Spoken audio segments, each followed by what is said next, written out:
Please ensure your video is turned on when you raise your hand so we can see that you are ready. We will begin with head coach Patrick Ewing, and today's first question goes to Kareem Copeland of the Washington Post. Hey, Patrick, congratulations. Thank you. I wanted to ask, what did you say at halftime and what really got Jamarco Pickett going in that stretch? You know, you guys had that run where he hit those three-pointers, and that kind of seemed to give you guys enough space to kind of ride out the rest of the game. Well, I thought he was into the game in the first half, but he just got 2 fouls that we had to take him out of the game. You know, in the second half, I just told him to keep his composure, keep on playing hard, keep on going. And in the first play out of the half, I tried to get him a touch. He came out of the play and he shot it. Unfortunately, it didn't go in, but he just kept on being aggressive and being smart. I wanted to ask real quick about Javon. Was that a disciplinary decision? Coach's decision. Was it from? Was it a disciplinary matter? Coach's decision. Will he be available next game? Yeah. Thank you. I also have to take my hat off to Chudy. Chudy played a great game. You know, he had 15 points at halftime. He didn't force anything. He did a great job with 6 offensive rebounds. You know, 10 total rebound, 3 assists. He played a great game for us.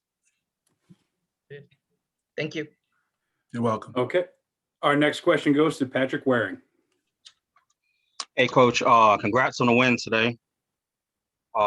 I also wanted to ask too. I mean, you kind of just said it about Chudy's play. I wanted to ask you about him.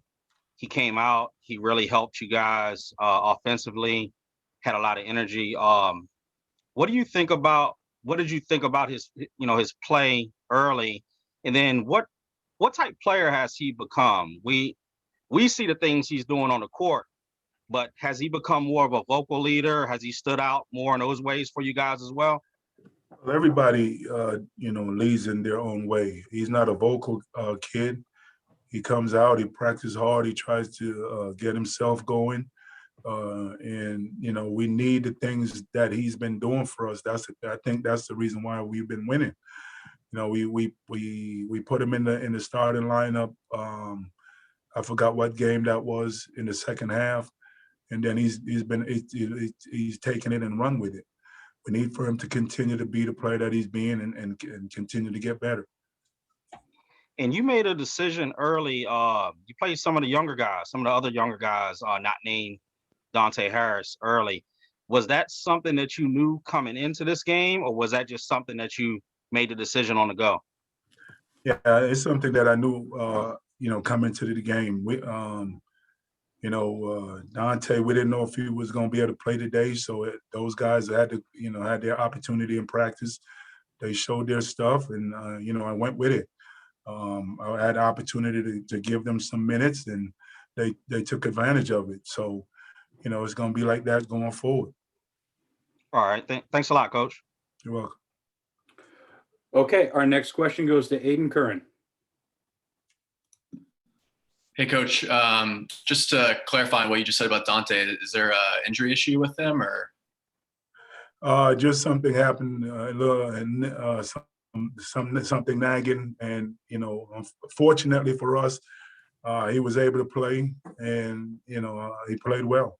Gotcha. And you took a timeout with 9 minutes left in the second half. DePaul was kind of threatening with a run there.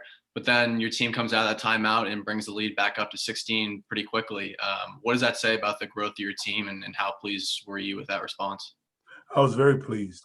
You know, people look at DePaul's record and think they're not a good team, but they are a talented team. They have a lot of talent on that team. They have some athletes that can get the job done.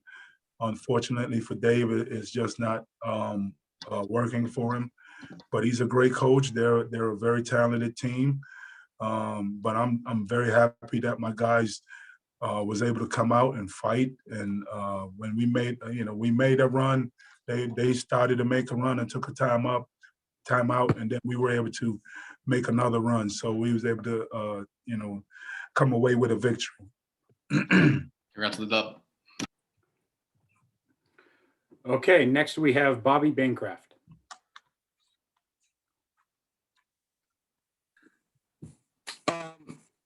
Sorry, Patrick, I got in here a little bit late dealing with some stuff. What does it say about your team? You know, and I apologize if someone's already asked this, but you had a lot of different lineups in the first half, and you guys are winning. Oh, you know, it shows a lot. Guys was in foul trouble. Both bigs were in foul trouble. Malcolm came in there. I thought he did a solid job.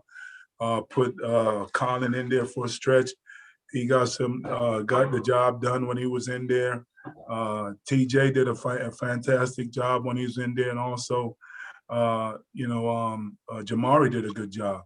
So, you know, the guys, when they had their opportunities, I thought they took advantage of it, which is something that they need to do, and they need to continue to do that going forward. Thank you. You're welcome. Okay, our final question for Coach today goes to Ron Bailey. Sorry about that. Congratulations, Coach. Thank you. I'm sorry if you've already been asked this. B-Lay came up big for you, particularly in the absence of Blair. Talk about what he gave your team today. He gave, yeah, you were late, so you can't come to my damn my press conference late. He did a great job for us. 19 points, 10 rebounds, 15 in the first half. 7 for 8 from the free throw line. He was huge for us. And the thing I like about him in the second half, he didn't hunt shots. Usually when somebody's hot in the first half, they'll hunt shots in the second half. And I thought he did a very good job of moving the ball, taking his shots when he had it. And then he did great on the glass. 6 offensive rebounds for 10 total rebounds was great. Were you happy or proud of the way your guys, they took away Wahab early with the hard doubles on the catch with size and athleticism, but your guys found a way to score. Are you proud of them? I'm very proud of them. That's one of the things I keep telling Q and the rest of the guys. We have to learn how to play a double team. The next evolution of Q's game is that teams are going to double him. They know he can score on the block, so they're not going to just let him go one-on-one. So teams are going to double him. He has to learn how to pass out of the double team. We can't just stand around and watch. We have to move to the open areas to give him the opportunity to kick it out to them. Okay, thanks. And again, congratulations. Thank you. Oh, yes, sir. Okay, thank you everyone for attending today's press conference. We will be sending out a recording shortly. Please don't hesitate to reach out to our staff if you need any assistance or have any questions. Enjoy the rest of your weekend.